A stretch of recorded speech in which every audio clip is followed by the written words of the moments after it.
All right, everyone. Hello, and welcome to episode number 5 of the Wiggins Wager. I am your host, Candace Wiggins, and today I'm joined by my nephew, Richie Rich. He will be actually placing the bets for Uncle Alan here, so he is on representing Alan today. And put a 5 up, Richie. Episode number 5 of the Wiggins Wager. Tonight is the Golden State Warriors will be hosting the Houston Rockets in Game 6 of the Western Conference Finals.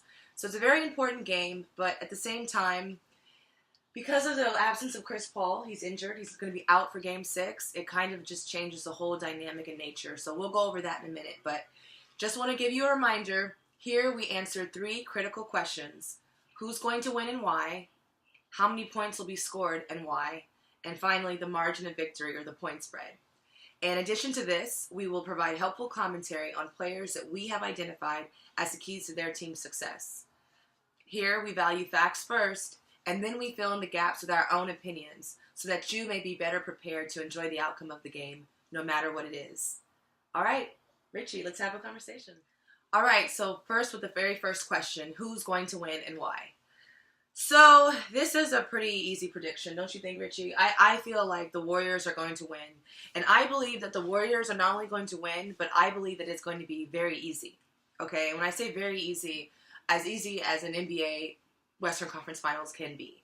But the biggest question now, because the narrative has definitely shifted after Game 5, the biggest question now is, will the Rockets build enough momentum for Game 7?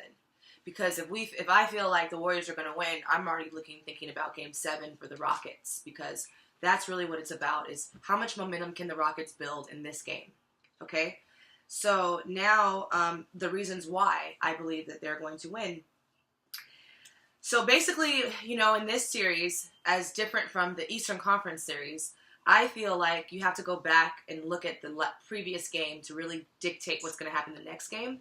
But the reason why I feel like the Warriors are going to win easily is because the story of Game 5 basically went from the narrative of the absence of Andre to the health of Chris Paul coming into question.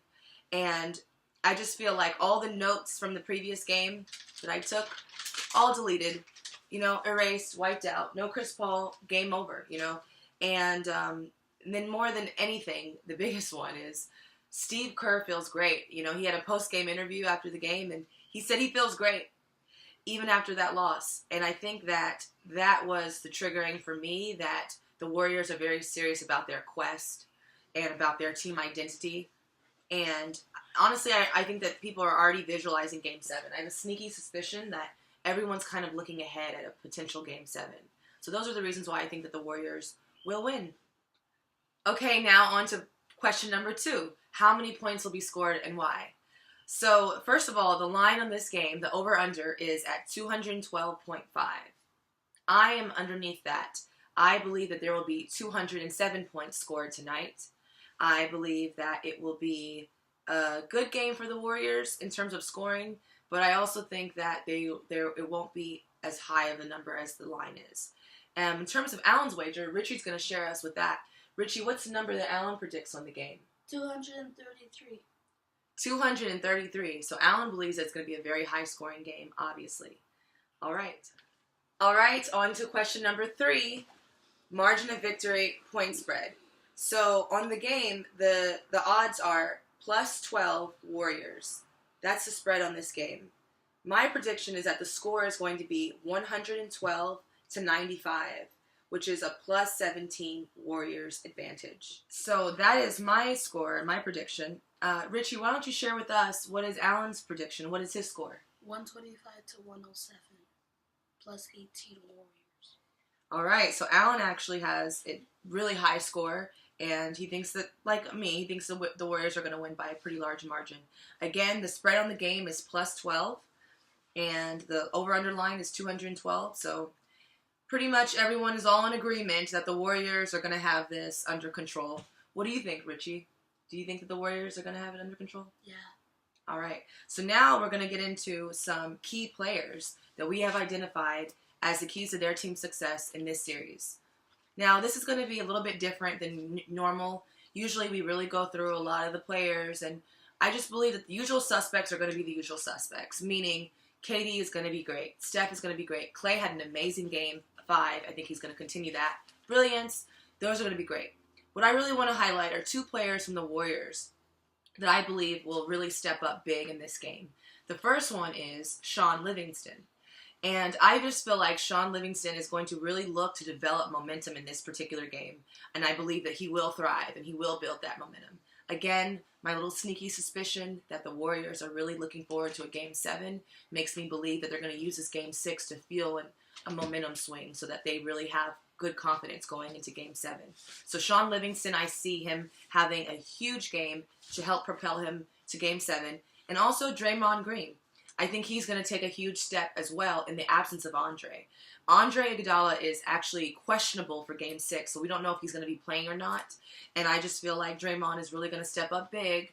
And in the absence of Andre, if Andre's there or not, I think they're going to really respond to that lapse that they've had. Now, on to the Rockets players. Again, in the absence of Chris Paul, it's really going to be dire that James Harden steps up big, and I think he is. I think that James Harden is due for a terrific shooting night.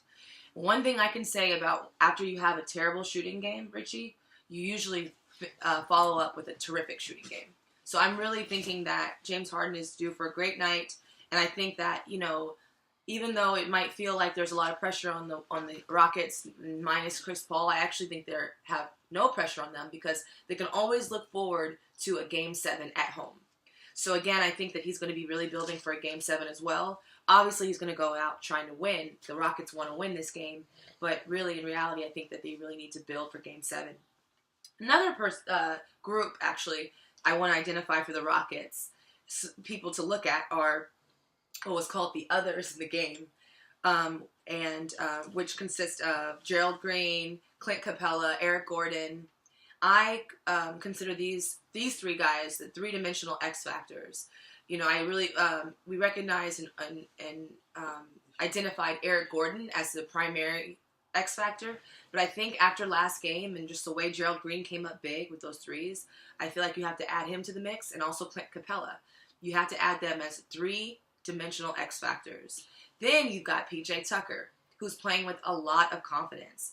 And not only is he playing with confidence, he explained how that confidence that he brings really helps the communication of the team. So I just feel like, you know, we're really going to see if they have a chance to win, if the Rockets do have a chance to win, Richie, it's going to be from those role players. It's going to really be a huge production from them. Okay, so yeah. Okay, that concludes today's episode of The Wiggins Wager. And thank you so much for watching. And my nephew, Richie, is going to remind you to like, comment, share, and subscribe to Candace San Diego. You heard it from him. All right? And I will see you at the next video and see you at the next game. Bye.